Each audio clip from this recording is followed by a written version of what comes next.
مساء الخير سيداتي انساتي، وحشتوني جدا جدا. والنهارده معانا وجبه جديده مفيده لذيذه كلنا بنحبها وكلنا بنعرف نعملها كمان، بس يمكن ناسيين شويه. الوجبه دي هي سيرلاك بالعسل الاسود، ومعانا حاجتنا كلنا بقى جاهزين مع بعض. السيرلاك العسل الاسود، التيبكس بتاعي، الفلورايد، وكل حاجه معانا تحسبا لاي ظروف ممكن تحصل.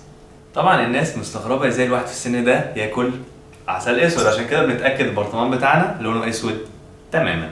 ونبدا على طول مع بعض يا جماعه نعمل الطبق بتاعنا. اول حاجه بنجيب بودره السيرلاك، ودي هتلاقيها في اي علبه سيرلاك عندك في البيت. طبعا لو عندك الصيدليه بتاعتك يبقى عندك العلب. بنحط البودره بتاعتنا بالشكل ده.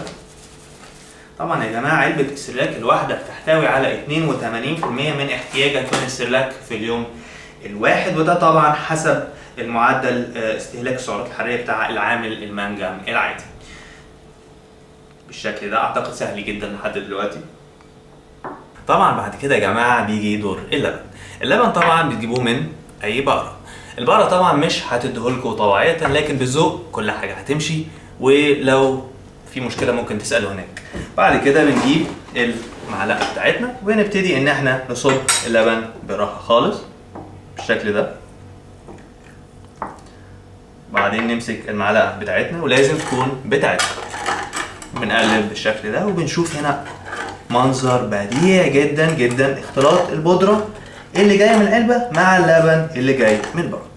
منتهى الجمال مع بعض كلنا. اعتقد سهل جدا لحد دلوقتي، ما فيهاش اي مشكله.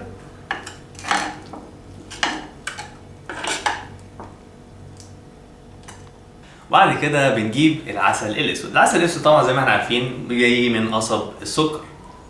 بهزر، طبعا العسل الاسود بيجي من نحل الافريقي الاسمر، او زي ما بنقول عليه المسيره واللطف. بنبتدي نحط العسل الاسود بتاعنا بمنتهى الحرص على التركيبه، ونبتدي نقلب بمنتهى الهدوء. نقلب واحنا مرتاحين، نقلب واحنا سرحانين، بنفكر في اي حاجه حلوه حصلت لنا واحنا صغيرين. دروس السواقه، عمرو بيه، ماك مانمان.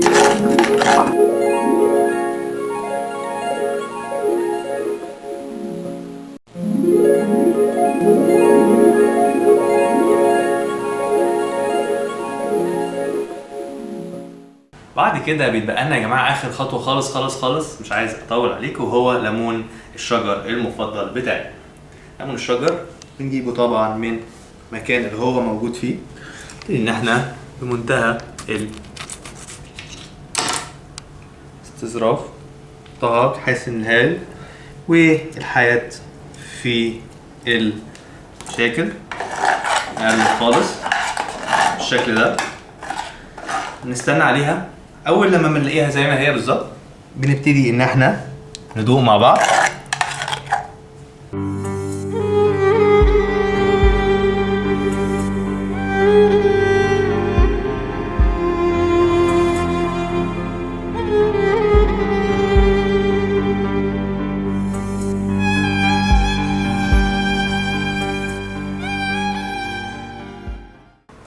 طبعا وبنيجي دلوقتي للحته اللي كلنا بنحبها، وهي حته تقديم الطبق، او زي ما نقول بالانجليزي الباوربوينت برزنتيشن. وطبعا عنصر التوفيق اهم حاجه يا جماعه في الطبيخ. بنعمل الطبق بتاعنا بشكل يكون بريزنتبل تماما، نقدمه بعد كده لكبار صغيرين او ناس متوسطي الحجم. ومش شاكرين قوي ان انتوا كنتوا معانا النهارده. مع الف هنا والف شفا.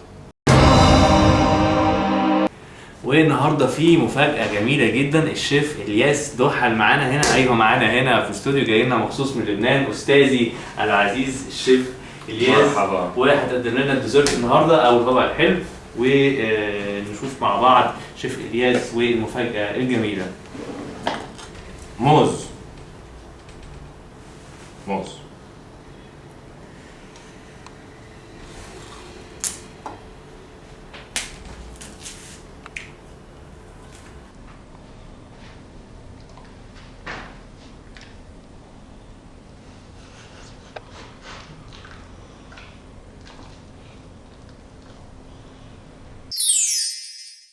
واهلا بيكم يا جماعه وفقرتنا الاخيره اللي بنتكرم بيها عليكم، وهي فقره النصيحه العمليه السهله. طبعا بنتكلم النهارده في مشكله بتواجهنا كلنا، هي بيض الطيور.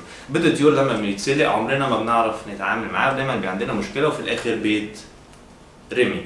بنجيب النهارده البيضه المسلوقه، وفي طريقتين عشان نكسرها. الطريقه الاولانيه ان احنا بناخد حركه نصف دائريه وبنزل على طول ستريت كده، بسمع صوتها على طول كده اتكسرت معايا. الطريقه الثانيه على طول معايا البيضه اهي وبحطها كده اهو، بنزل على طول برضو بتتكسر معايا، مفيش مشكله. وبعد كده على طول بالهنا والشفا، بتبقى سهله جدا وجميله. وكل سنه وانتم طيبين.